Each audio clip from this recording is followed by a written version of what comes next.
D'accord. Kouf Tzadik et 195. Bon, prochain, c'est un travail énorme qu'on a accompli tous ensemble. Donc il faut qu'il tienne ce shiur parce qu'on a presque fini. Et finir Sichot Haram dans une vie, c'est une très très très très belle affaire. Ba'olam hazeh, dans ce monde-ci et dans le monde futur. D'accord. Ok, je pense qu'on est arrivé à Tzadik Vav. La dernière sikha dont on parlait, c'est que Rabbi Nachman il leur a dit, vous croyez que ce que je fais c'est essentiellement avec vous, c'est-à-dire de vous rapprocher, de vous permettre de goûter quelque chose dans la Vodat Hashem. D'accord. Il dit non, moi j'ai un autre travail, c'est donner des habits aux gens qui n'en ont pas. C'est-à-dire dans le Olam Haba, quand quelqu'un malheureusement il a déjà traversé tout ce monde et il s'est perdu, il s'est trompé, il a investi ses billes ailleurs que là où il fallait. Par exemple, je vois, il y a des histoires qu'avec Yankel et Galinski, Yaakov Galinski, vous savez, il était très petit de taille comme ça, il avait l'air d'un enfant toute sa vie. D'accord. C'est vraiment, je ne sais pas si ces livres ont été traduits en français, mais c'est extraordinaire. Galinski. Extraordinaire. Maintenant, par exemple, ils ont monté une yeshiva à Khedera. Et c'est un truc, c'est difficile pour nous comprendre ça, surtout nous les Français, comme ça, quand on va à la bête Knesset, on veut acheter les pamotimes, les trucs, mettre les machins, on veut faire un beau haron, dès qu'il y a une collecte pour que la bête Knesset soit plus belle, en pratique. Là-bas, quand ils ont voulu agrandir la yeshiva, alors eux ils construisaient un truc, dans la nuit il y avait des gens non religieux qui venaient, ils leur cassaient ce qu'ils avaient construit. Et pas une fois ou deux fois comme ça pendant le... C'est-à-dire que quelqu'un peut même se tromper. Pour nous ça semble inimaginable, détruire une bête à Knesset, empêcher la construction d'une bête à Knesset. Même les goïms ils n'osent pas. Ça nous semble imaginable, mais oui, quelqu'un il peut être retourné, il peut se tromper à ce point-là. En plus, tu dis encore plus, hein, tu viens, tu as vécu la Shoah ou tu as vécu toutes les pogroms ou des trucs, et encore plus tu vas t'attacher à la Torah. Ou même si toi tu vas pas là avec Knesset, mais au moins ce qui te symbolise. Ce qui te symbolise, c'est pas le Fafel, d'accord. Ce qui symbolise l'homme Israël, c'est elle fait une Magen David dans une bête à Knesset, mais c'est la bête à Knesset, c'est sur les moutons. Non, il y avait des gens comme ça, c'est incroyable, donc on peut se tromper. Rabbi Nachman, lui, il s'affaire à donner des habits à ces gens-là. À ces gens-là qui ont perdu leur vie, qui l'ont orienté complètement ailleurs. D'accord. Donc ça c'était la dernière sikha, et ça c'est une avoda qui n'est pas facile du tout. Maintenant, plus on est proche du tzaddik, et plus on a les possibilités de recevoir ces habits, parce que nous-mêmes, je ne sais pas comment on a fait des habits et comment on n'en a pas fait. Il n'y a personne qui peut dire qu'il est bien loti ou qu'il est au chaud pour l'Olam Haba. D'accord, c'est un travail permanent. Donc voilà, ça c'était la sikha Kouf Tzadik He. Begadol, meod. D'accord. Maintenant il y a Kouf Tzadik Vav, donc 196. Sichato Akdosha Shel Rabbeinu Zichrono Livracha Or Leyom Sheni Parshat Noach Tafko Ayin. D'accord. Donc il y a près de 310 ans. Il y a Shai, Yesh. D'accord. Yesh, Otzrot. D'accord.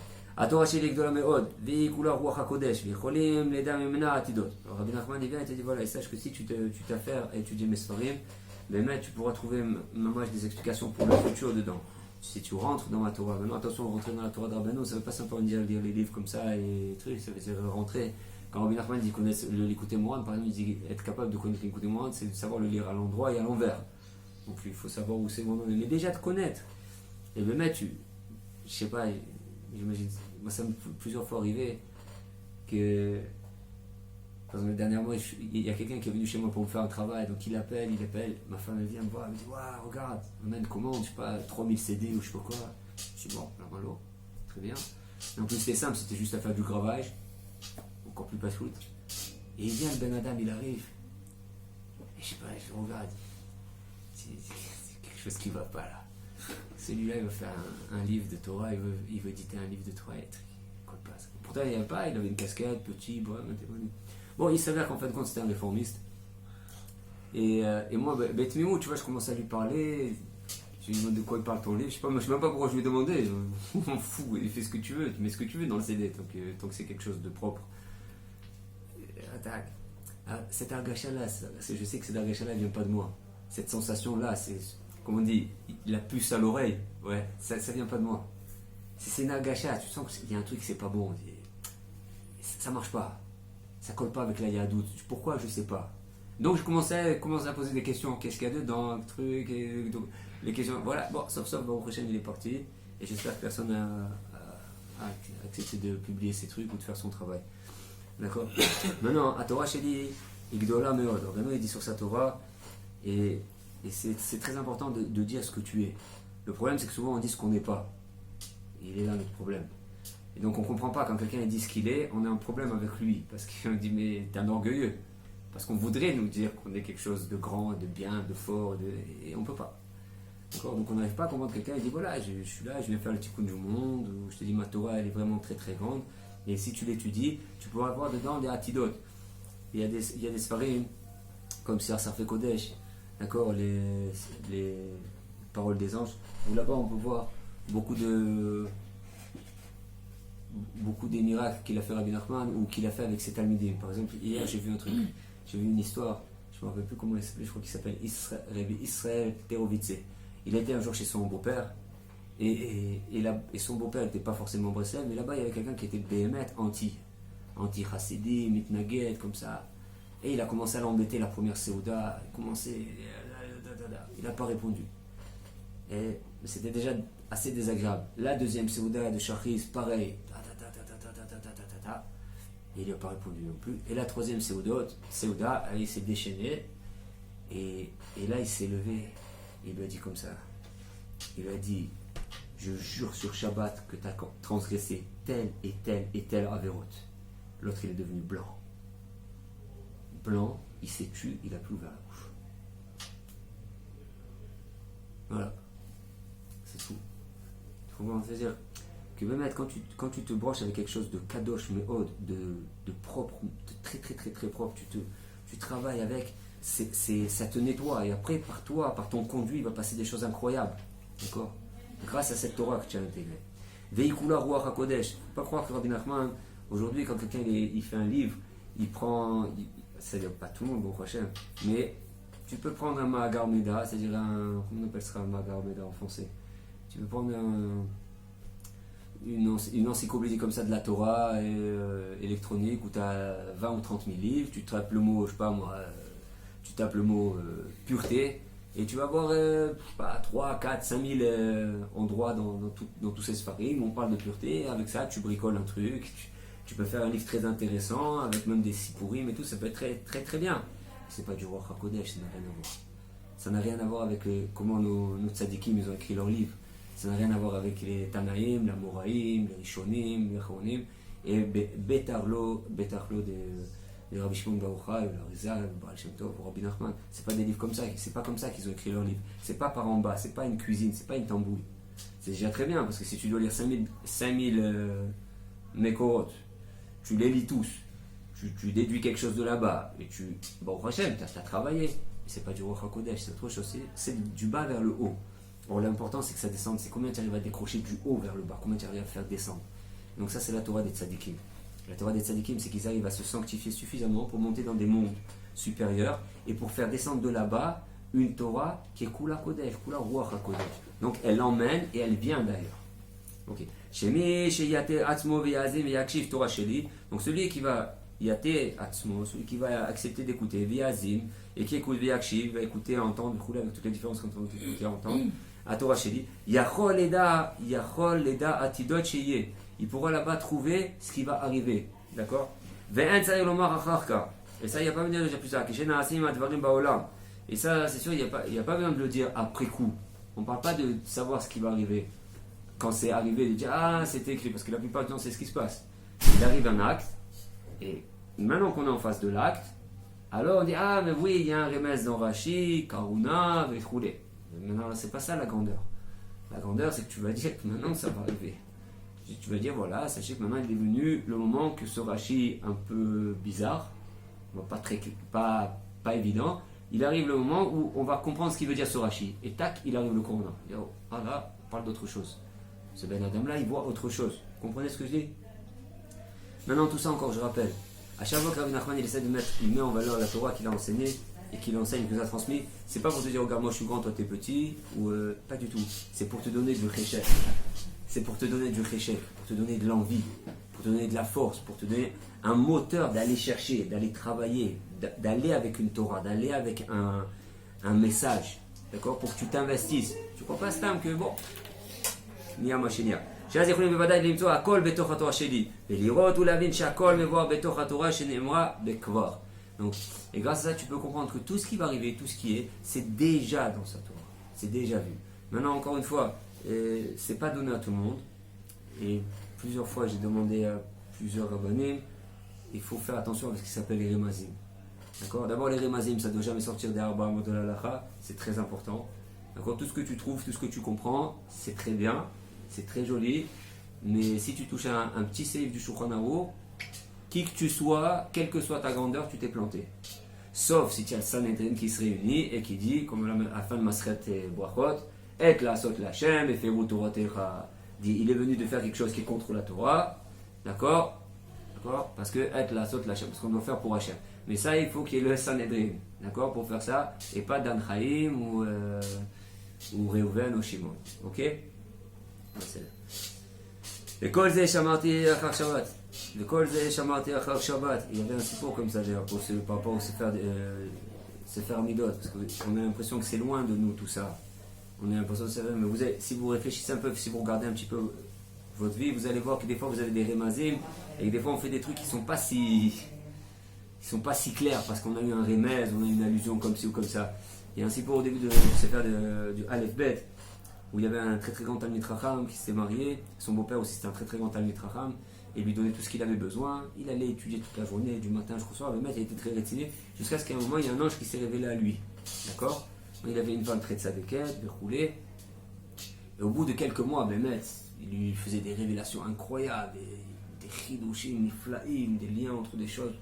D'accord? Au bout de quelques mois, il a dit regarde, il faut que tu amènes Mashiach. Toi et ta femme, vous pouvez emmener Mashiach. Maintenant, pour ça, il faut que vous ne respectez pas ce qu'un homme et une femme doivent respecter. Ça s'appelle Nida. D'accord? Il faut que vous passiez ça. Alors lui, il était tellement sous le coup de l'influence comme ça, il avait vu tellement de choses incroyables pendant plusieurs mois, que, bon, il a dit je vais en parler à ma femme. Donc maintenant, sa femme, c'est Shapshuta, cette femme d'avant, d'accord? Bien, un bon carré comme ça, Ashkenaz. Il a dit regarde, moi ce que tu me dis, ça me semble pas trop, mais je vais aller en parler à mon père, c'est sûr que je ne bouge pas d'un millimètre dans un cas comme ça. Dès qu'elle a parlé à son père il lui a dit regarde, cet ange c'est sûr que c'est un ange de la Touma, d'accord? Maintenant je vais te dire comment tu vas repérer, tu vas dire à ton mari, il dit regardez sur son front, s'il a les lettres du nom d'Hachem, dans les 4 bêtes qui brillent. Si dans les 22 lettres qu'il a sur le front, parce que tous les anges ils ont les 22 lettres quand j'ai jamais vu d'ange donc je peux vous dire. Donc, à première vue, les anges ont les 22 lettres sur le front, et le Yud Ke Vav Ke, quand il vient du Tza de la Kedusha, il brille. C'est le nom d'Hachem, Yud Ke Vav Ke, il brille. Plus que les autres. Et il va voir qu'il ne brille pas, donc quand il va s'apercevoir qu'il a découvert, il va vouloir lui faire du mal. Donc il lui a donné des amulettes, ainsi de suite, pour le protéger. Et Kaka, voilà, Bémet, il a vu, il a essayé, bon, et s'en est sorti comme ça. Maintenant, tu vois, on ne parle pas d'un petit Baal Tchouva, de Garj Degonez. Tu vois, on parle d'un Ben Adam, Yoshev, Velomed, Yomam, Valaila, Velaila, Vayom, qui a décidé de faire fi de ce Olam. Et Afal Piken, il a eu des remazim, il a cru comprendre des choses, il a cru, à tel point qu'il aurait pu passer sur le Kétout, c'est-à-dire d'avoir Nora Vayom. C'est-à-dire l'aura que tu ne vas pas enfanter le Mashiach comme ça, mais tu vois, c'est le Rabbi Akiva. Il y a un gars, Rabbi Akiva, il y a un que un Ben Nida, il a un prénom de Mamzerout. Donc c'est pas Pachout. De quoi? De Mamzerout. De bâtardise. C'est-à-dire il a un psoul, il est abîmé. C'est un gosse il est abîmé. Par rapport à un gosse qui vient de Tarat Mishpacha, il est en retard. D'accord? Il a ça.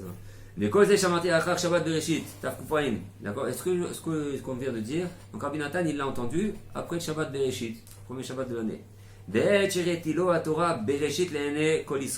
la Torah Samer Zayin dans le deuxième chilek du Likutei Moharan. D'accord? Ok, que Rabbi Nachman il a écrit, et Bekar il a écrit, je crois, si je me rappelle bien, sur les Stalkut aussi du Rav Badi Chover et Choliot. Bon, Bekitso. בכתב. הנתפסת בליקוטי עניין הסימן סמר זין, הנה. ובאותו השבוע ראינו בחוש כל עם נזכר איך בתורה הקדושה שלו הוא מגלה נעלמות ועתידות. Voilà.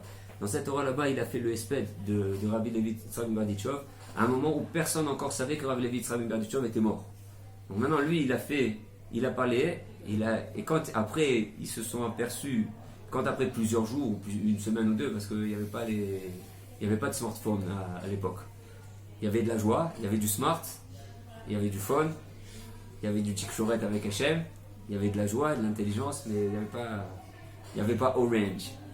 d'accord? bon, בקיצור, כי מעשה היה כך היה, כי בשבוע הקודם, ביום חמישי שהוא כ"ה שליח שנה, נסתלק כבוד הרב הגאון, בוצינה קדישה, החסיד המפורסם, מורנו הרב רבי לוי יצחק. Comme je vous ai dit, Rabbi Levi Yitzhak, c'était Rabbi Yitzhak Majdo, à Sanégor.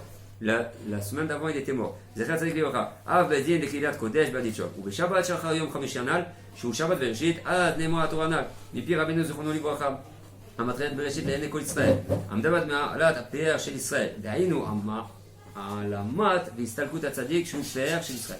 Maintenant, toute cette Torah là-bas, Sana Zaïm, dans cette Torah 67, d'accord, elle parlait que de quoi? Elle parlait que de l'istalkout du tzaddik, d'accord, du tzaddik de la génération, ok, c'est les yeux, que c'est le PR, que c'est le hidour, d'accord, c'est le hidour du dor. Et quand elle parlait là-bas d'ailleurs, qui est Meod Mahanyan dans cette Torah, c'est que Rabbi Nachman il explique que pourquoi quelqu'un ne s'approche pas des tzaddik. Il dit parce que quand tu t'approches du tzaddik, tu commences à te voir. Tu commences à te voir. Tu vois qui tu es, Béhémet, pas qui tu crois que tu es.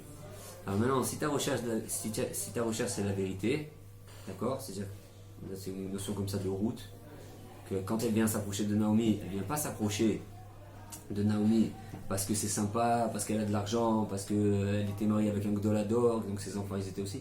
Elle s'approche de Naomi parce que Naomi elle faisait un lien avec Hachem Yitbarach. Alors si ta recherche c'est ça, bon, tu es super content, même si tu peux être très dérangé de ce que tu vois, tu peux être dérangé de voir qui tu es, mais tu vas rester. Par contre, si tu n'as pas envie de voir qui tu es, c'est-à-dire que tu n'as pas suffisamment de kohot, tu n'as pas suffisamment de force, tu ne vois pas assez de bien en toi pour accepter ta petitesse, accepter les endroits où on est petit, parce qu'il y a des endroits où on est très très très très petit. D'accord. C'est d'ailleurs la plupart du temps le problème de Shalom Bayit qui vient de là. D'accord. C'est que nos femmes, elles ne nous laissent pas la possibilité de ne pas voir notre petitesse. Elles nous le révèlent en permanence. Pas parce qu'elles veulent nous écraser, mais parce qu'elles veulent nous permettre de monter. Pourtant qu'un homme il n'a pas réparé les 3 piliers, on a vu dans le à Shabbat avec Rav Ifra, il y a 3 piliers qui font tenir un homme. D'accord. Shalom Bayit. C'est le Shalom Bayit. Donc c'est la paix qu'il a entre lui et sa femme. Ok. Avec toutes les mitzvot qui sont inclus dans ce qui s'appelle le Shalom Bayit, ok, c'est la parnassa et c'est le chinour, c'est-à-dire l'éducation. La parnassa, c'est-à-dire le salaire, qui est une rémunération, un moyen de subsistance, d'accord, et le chinour. Quand un bananam il est bien arrangé dans ces 3 données, elles tiennent bien la route, alors après on peut le faire monter, on peut lui ouvrir. Parce que souvent on a une tendance à se plaindre, on ne comprend pas pourquoi on ne progresse plus. Pourquoi ça ne marche plus? Pourquoi on n'a plus ce feu qu'on avait auparavant? Pourquoi on s'est, on va dire, tassé comme ça? Ok, quel que soit le niveau où on était, c'est-à-dire qu'on soit né dans une famille de chassid avec des descendants du Baal Shem Tov, d'accord, ou qu'on soit né dans la famille d'un Baal Tshuva ou même d'un guerre, ça n'a pas d'importance. Pourquoi cette lumière-là, elle s'en va? Pourquoi on a l'impression qu'elle s'en va? Pourquoi? Parce qu'il y a des problèmes dans ces 3 domaines. Donc Hachem Yitbarach, il nous fait un cadeau au travers des tzadikim, c'est qu'il verrouille la montée. Ne te laisse plus avancer. Ne te laisse plus avancer tant que tu ne solidifies pas ces 3 points. Quand la parnassa est bonne, quand tu as réparé avec ta femme, quand ton chinour il a une bonne direction, alors après on peut t'ouvrir d'autres mondes. Mais si maintenant tu te mets à accélérer, d'accord, tu te mets à te lancer dans le Paris-Dakar et Sakakol, tu n'as qu'une trottinette, alors tu vas te retrouver très embêté. Même si tu as mis autour de cette trottinette une jolie carrosserie avec les autocollants Formule 1 ou 4x4, c'est très bien, mais ça ne va pas tenir le choc. Rien quand tu t'approches, et ça c'est une autre Torah du Likutei Moharan, je crois que c'est la Torah 19, non pas 19, c'est une autre Torah dans le premier Chelek du Likutei Moharan où Rabbeinu il explique, d'accord, qu'aujourd'hui dans ce monde il y a le jour et la nuit. Et on ne peut pas être tout le temps, nous. Le jour c'est quand on est Betvekout, quand on fonce vers Hachem, ça s'ouvre, ça brille. Et les moments de lune, c'est les moments où on est obligé, ne serait-ce que d'aller dormir. On est aussi obligé d'aller aux toilettes, on est aussi obligé de manger, d'accord.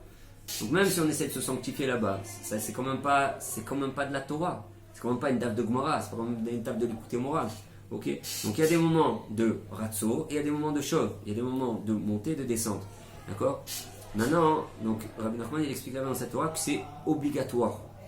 Pourquoi? Pour permettre à la personne de perdurer. Maintenant, là, à titre de la comme on prie toujours on prie régulièrement pour ça, et en particulier dans Birkat Alevana, dans un futur proche, Bezrat Hashem, la lune va se remettre à éclairer comme le soleil. Ce qui veut dire qu'on pourra rester dvekout avec Hashem, on pourra fusionner Bémet avec Hashem. Il n'y aura plus de problème. Mais ça, si on veut le vivre, il faut d'abord arranger. D'accord? L'une des choses principales qu'on voit chez Rabbeinu, c'est qu'il ne te laisse pas te mentir. Il ne te laisse pas. C'est ça, c'est très très dérangeant. C'est une phrase qui est peut-être, je suis désolé, mais c'est peut-être très dérangeant de l'entendre. Mais Rabbi Nachman, il ne te laisse pas te mentir. Il ne te laisse pas ne pas regarder qui tu es. Maintenant, il va te montrer aussi tout le tov qu'il y a en toi, toute cette grâce incroyable qu'Hachem t'a donnée, toute cette grandeur, toute cette candeur. Il peut faire de toi, si tu vas avec ses etzot, il peut faire de toi un chassid comme il y a eu il y a 200 ans. D'accord? Il peut t'apprendre, quand tu t'attaches avec les tzadikim de la génération Bifrat, avec Rabbeinu, tu peux revenir, tu peux quitter ce monde, c'est-à-dire tu peux lâcher ce monde, lâcher toutes les bêtises. Quand je parle de lâcher ce monde, je parle de lâcher les bêtises de ce monde, d'accord? D'arrêter de courir comme un fou après la parnassa, d'arrêter de... T'es marié, mais dès qu'il y a une jupe qui passe, tu peux pas ne pas regarder ce qui se passe là-bas, d'accord? Ou... Comme il disait Rav Ifra, tu veux que ta femme elle t'écoute, tu veux monter, tu veux comprendre des trucs, et dès qu'on pose un truc devant toi à manger, tu peux pas dire non. Donc si tu peux pas te maîtriser, c'est-à-dire que toi, tu peux pas maîtriser ton corps, mais par contre tu veux que ta femme quelque part elle soit ce qu'on appelle midbatelet elecha, tu veux qu'elle se soumette à toi. Or toi, tu es la neshama de ta femme, et la femme elle est ishto kegoufo, ta femme c'est comme ton corps.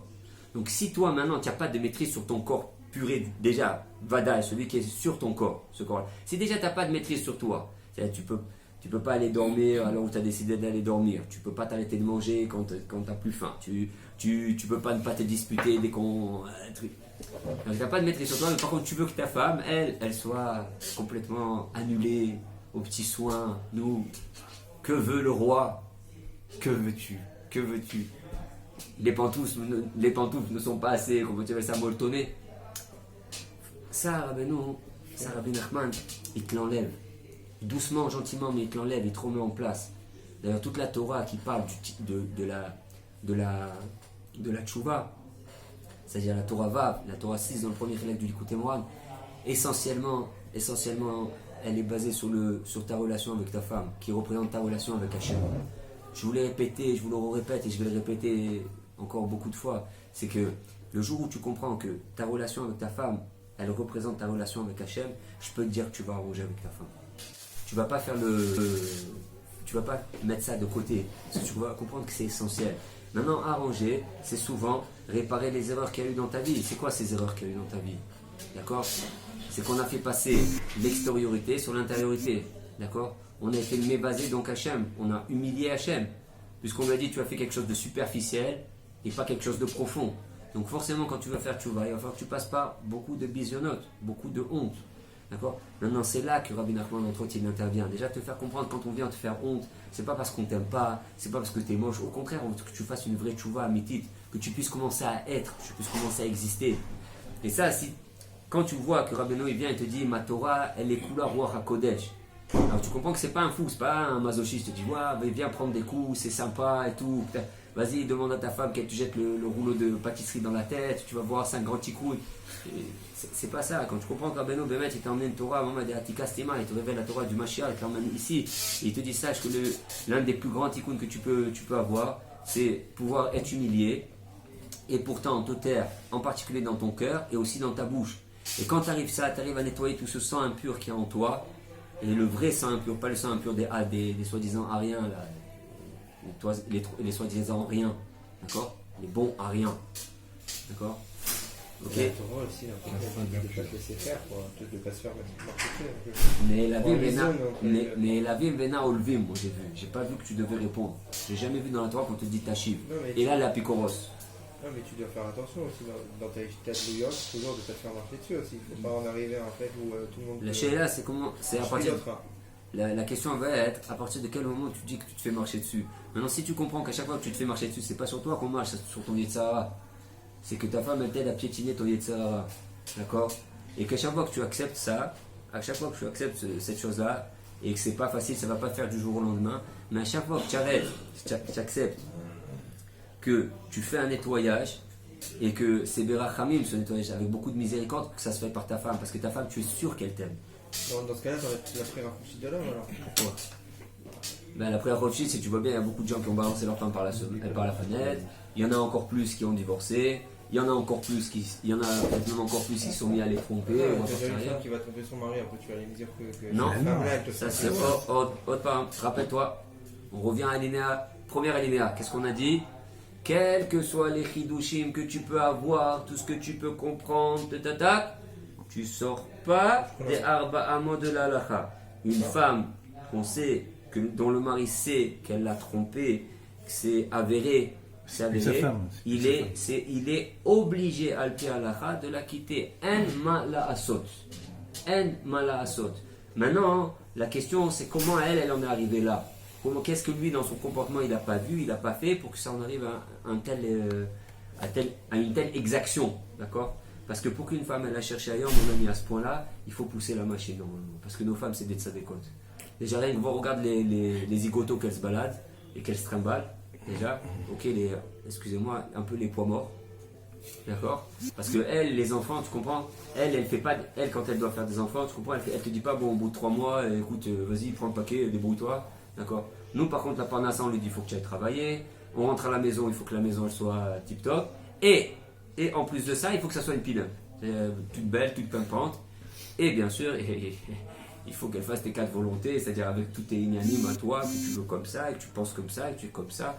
Et si elle te contredit, oh yo yo, et la pauvre, elle n'a pas compris quel Gdolador elle avait à la maison.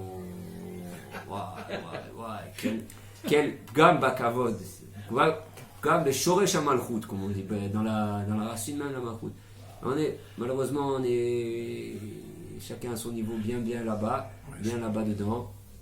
Bien un truc. Maintenant le jour où tu comprends que Rabbeinu quand il vient il te dit viens je vais t'apprendre à te regarder. Apprendre à te regarder, première chose c'est que si c'était un bachor, Rabbeinu il parle pas avec lui.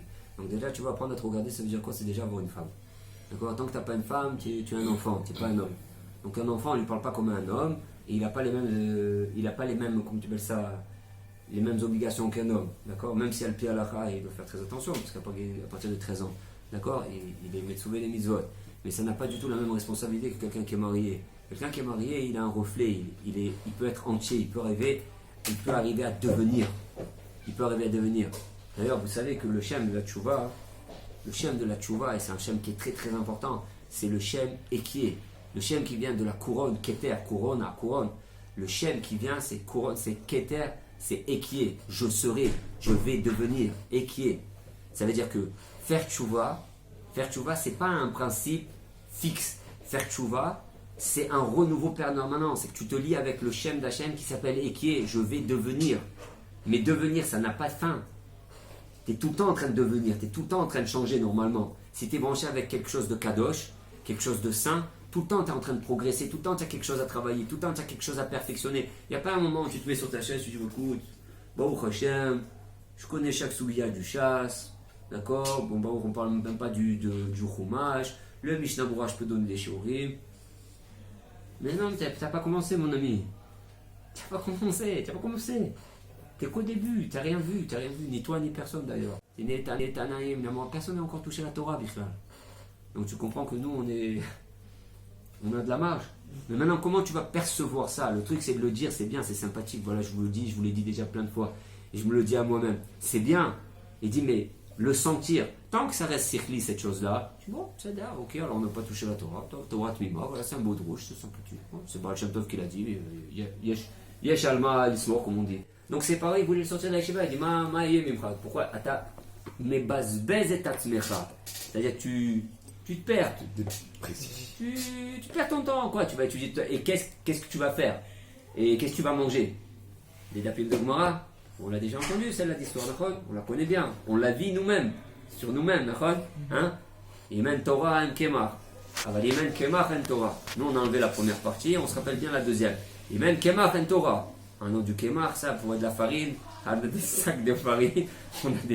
On pourrait travailler à Angel. Hein, tellement on se donne dans la farine. On voudrait tellement.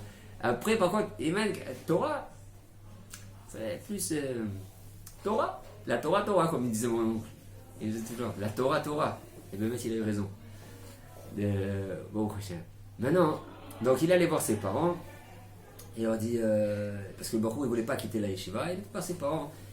Et donc le Bachour il dit voilà, on voudrait. Alors, il me dit c'est quoi votre plan? Vous savez, s'il sort de la yeshiva, il doit aller à l'armée. Je dis bien sûr, il doit aller à l'armée. Donc d'accord, donc 3 ans. Je dis bien sûr, 3 ans. Donc après 3 ans, il a la possibilité de faire 1 an de préparation à l'université. D'accord, 4 ans. Et après ça, il va réussir les concours de docteur, parce qu'il est très apte, d'accord. Et donc il va devenir docteur. Donc il a dit d'accord, encore 7 ans, donc ça fait 11 ans. Et après ça, le Rav il a dit mais moi je suis tout à fait d'accord avec vous. Qu'il faut qu'il ait un bon métier et qu'il puisse rémunérer sa famille, tout ça. Donc voilà, maintenant après les 7 ans, d'accord, il ne devient pas docteur du jour au lendemain. Alors, il faut aussi qu'il fasse un stage, qu'il prépare. L'internat. D'accord. Donc vous voulez qu'il ait une bonne parnassa, mais la bonne parnassa dont vous parlez, c'est le minimum d'à peu près 12, 13, 14 ans. Ça commence à tourner bien. Alors ils ont commencé à réaliser ce qu'il disait. Là, il dit, donc, vous voulez préparer son avenir. Et ouais. Il dit, moi, ce que je vous propose, c'est que maintenant, il va étudier Rabbanout, d'accord. Et il va devenir un grand Rav, un grand Dayan. Et comme ça, il va être méfant de sa famille, comme tout le monde. Et ils ont compris. On étudie la Torah, ça peut être que dans très longtemps. Alors que c'est pas vrai. On fait d'énormes efforts. Alors vous voyez ces petits hipousses là, ces petits réglages là qu'on a, ces petits réglages là, ça c'est des tzadikim qui nous le donnent. Ils t'éclairent.